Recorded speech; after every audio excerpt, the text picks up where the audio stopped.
Hello, James. I'm Raj Shah, the president of the Rockefeller Foundation. Dr. Rajiv Shah shapes the humanity and dignity of billions of people everywhere. He grew up in Detroit. As a student, he began to demonstrate the leadership he exercises in his role today. Before that, as administrator of USAID, he led America's response to the Haiti earthquake and the Ebola outbreak in West Africa.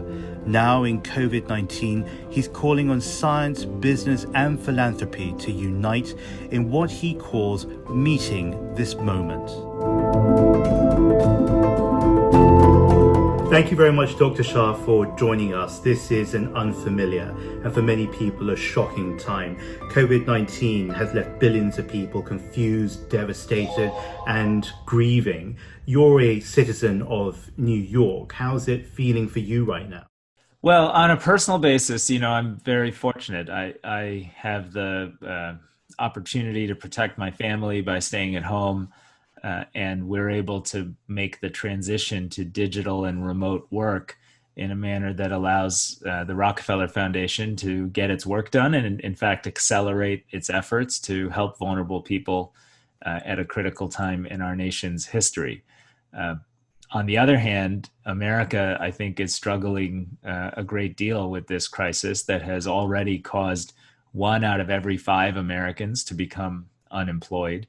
And it's exposed the fact that roughly half of the American population is unable to have real savings. 40% of American households did not have $400 in the bank to protect against this type of crisis. And so for many, if not most of those families, they are unfortunately in the challenging situation of choosing between their lives and their livelihoods right now. So, it's a very difficult period of time for the United States, for the rest of the world. And this pandemic is going to go on for a while. And so we believe it's time to come together and really try to bend the curve, so to speak, in a more productive way. I mean, people talk about flattening the curve. You're talking about bending the curve. What's the fundamental difference there? Well, I think the real difference is you can always do social distancing or you can shut down an economy in an effort to reduce the number of deaths that are going to be experienced and the amount of health loss that's going to be experienced. On the other hand, doing that has genuine consequences that deprive families of their livelihoods, that disrupt people's ability to provide for their children.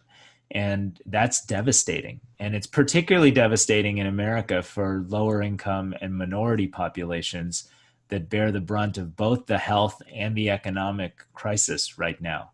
So we have put forth a plan that would allow the economy to be more operational during a period of time, maybe 12 to 18 months, while we are hoping a vaccine will be invented and then manufactured and distributed and used at very large scale. And we really believe testing is the only way out between those two options of shutting everything down to save lives or allowing people to work, but putting their lives at genuine risk.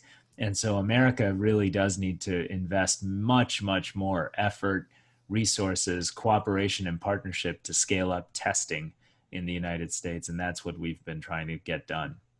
Let's talk about that then, because not only the United States, but many governments in the world have been left reeling, be it through lack of preparedness or just be it through a lack of capacity to deal with a virus that's smarter than we are.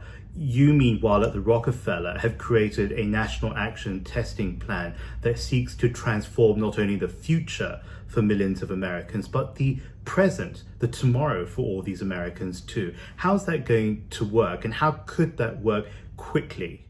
We felt that we should use our capacity to bring people together across the left and the right of America's political system, across science and industry, investors and business leaders, all working together to say, how can we come up with an actionable, pragmatic plan to change the nature of testing availability and use in the American economy during this crisis?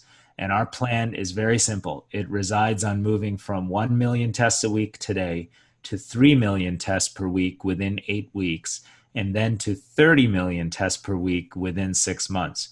And the reason for that is we believe until you get up to about 30 million tests a week, it will be very difficult to have large parts of the economy reopen safely in an environment where we still don't have either a really effective therapeutic product or a vaccine.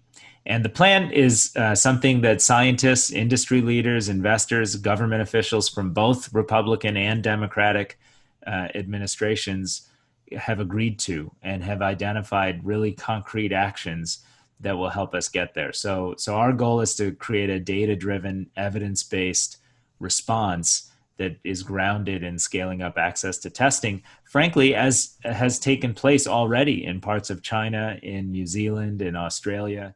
If you can't get to the 30 million, for example, if you don't have that lab capacity that you just described, is it safe for governments to ease and maybe even withdraw lockdowns, as some of them in Europe, for example, appear to be moving towards? Yeah, well, no, it's not safe. But that said, political leaders have to make judgments about balancing the health and public health safety of their population with the economic consequences of being shut down.